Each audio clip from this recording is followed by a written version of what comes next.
E no Jornal da Rede Alesp desta terça-feira, agora a gente conversa, fala um pouco aí dos problemas em condomínio. Eu recebo o Adonilson Franco, que é presidente da Acresce, Associação dos Condomínios Residenciais e Comerciais do Estado de São Paulo, que vai falar um pouquinho aí das áreas compartilhadas, da situação do elevador e muitos outros temas, né?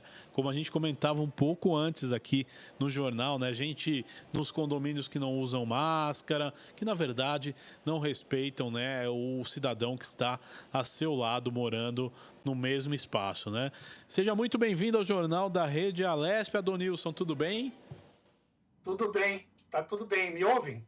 Ouço muito bem, seja bem-vindo.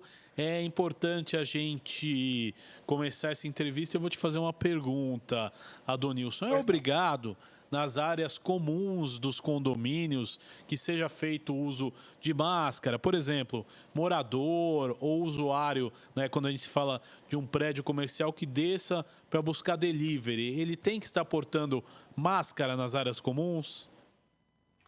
Olha, atualmente, em função das legislações estaduais e municipais, eh, e inclusive por determinação dos síndicos, de um modo geral, o uso de máscara ele está sendo a pessoa saiu do seu apartamento, da sua unidade condominial, ela já sai usando a máscara. Isso tem sido absolutamente normal e tem sido exigido também pelos síndicos. Legal, isso é importante, essa exigência. E quem não cumprir, é permitido que seja multado? Qual que é o primeiro procedimento? De repente, uma advertência? O que você aconselha nesse momento? Então, deixa eu colocar um aspecto que é essencialmente importante para se entender toda essa dinâmica. É assim, o síndico ele tem poderes, só que ele não pode tudo.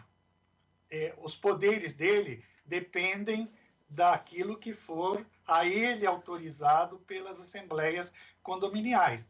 Ocorre que nós estamos numa situação extremamente interessante e atípica. Por quê?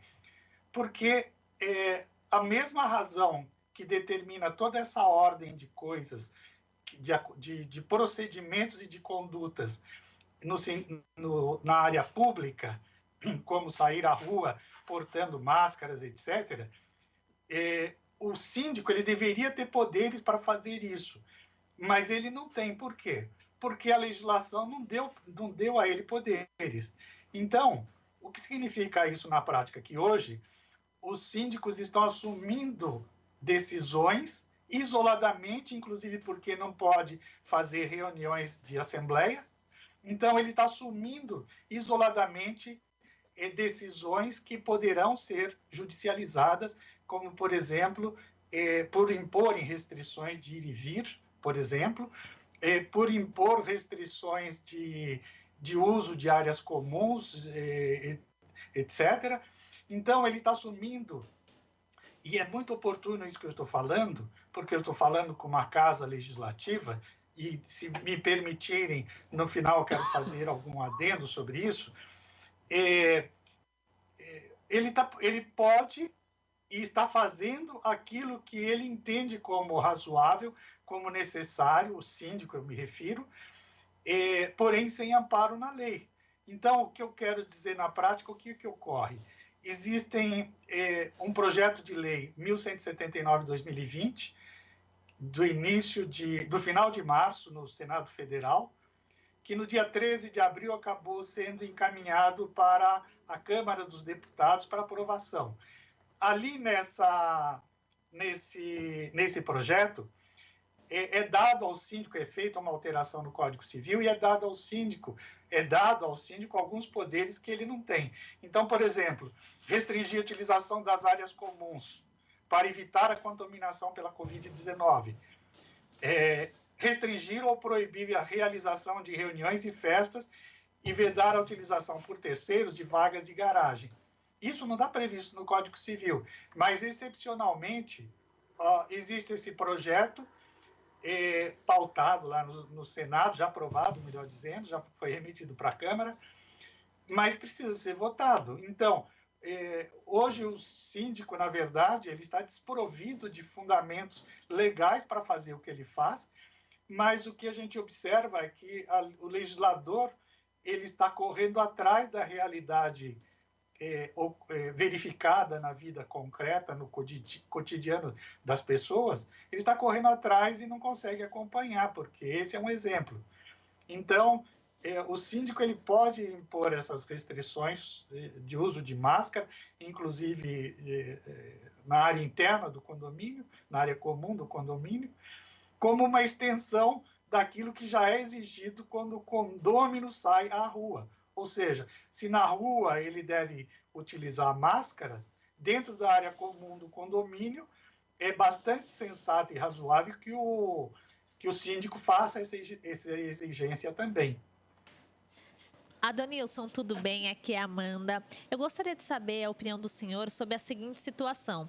Tanto nos condomínios residenciais quanto comerciais, deve ser passada aos moradores ou aos frequentadores atualização de casos suspeitos de Covid-19 ou até de casos confirmados? Como que os condomínios devem agir? Será que quem está ali vivendo, né, ou até trabalhando, acho que agora nesse caso a gente fala mais dos condomínios residenciais, tem que ter uma divulgação do número de pessoas infectadas, casos suspeitos, ou até se for o caso de óbitos? Como é que o condomínio tem que agir diante dessa situação? Olha, Amanda, essa pergunta que você está formulando, ela é muito séria. Por quê? Porque em São Paulo, logo no início da Covid, da pandemia, um condomínio comercial fez restrição ao uso de elevador por parte de chineses que ocupavam salas naquele condomínio comercial. E isso foi desastrosa, essa providência do condomínio foi desastrosa. Por quê? Porque ele fez uma segregação racial ali, ele poderia ter que responder criminalmente por aquela segregação, uso de elevadores, etc. O que a gente sugere é o seguinte: os condomínios, se eles estiverem habilitados com todas as precauções, como álcool em gel, como o uso de elevador por pessoas da mesma, no caso de residencial, da mesma família, uso de máscaras, etc., qualquer informação dessa nesse sentido, sobre morador portador da doença, enfim, isso só vai trazer pânico para o condomínio. E mais ainda, e nós temos observado algumas ocasiões em que isso tem acontecido, os moradores eles fazem exigência para o síndico, para o serviço de manutenção do prédio, que são incabíveis. Por exemplo, isolar a área. Como é que se isola uma área em que mora um morador nessa condição? Como limpar a área todos os dias? Tá bom, isso é razoável. Mas o que mais pode ser feito além disso? Eu acho, isso é minha opinião pessoal, que qualquer comunicação quanto à existência de um morador portador de doença, isso só tem um destinatário dessa informação e trata-se, nesse caso, de uma exigência legal, que é comunicar ao Ministério da Saúde. Quando o síndico informa a todo o condomínio que existe morador portador de doença, isso só traz pânico, pavor, desespero aos moradores, sem qualquer consequência prática útil. Por quê? Porque se todos estiverem precavendo-se, nada mais além disso poderá ser feito. Então, uma informação dessa natureza só vai trazer distúrbio, enfim, não vai contribuir em absolutamente nada para a paz e convívio no condomínio. Eu acho que é uma informação inútil, além de inútil, prejudicial ao próprio morador que estiver contaminado. Agora, Adonilson, é importante também, né? Uma pergunta aqui pelas redes sociais de um síndico de um condomínio. Ele me pergunta: o que fazer nesse tempo de pandemia que muitas pessoas continuam fazendo obras dentro do apartamento, muitas pessoas fazem uso da furadeira em horário permitido, porém gera muita reclamação, pois as pessoas estão em casa, né? E acabam querendo ter sua paz dentro de casa. Como chegar nesse bom senso, nesse meio termo? E tem pessoas que estão trabalhando em casa também, né, Guga? Exato. E aí vem Sim. aquele barulho de britadeira. E essas obras também, elas não são prejudiciais. Aí já vai outra pergunta no gancho, né? Em proliferação do vírus, mais gente circulando no condomínio. Como você vê essas situações?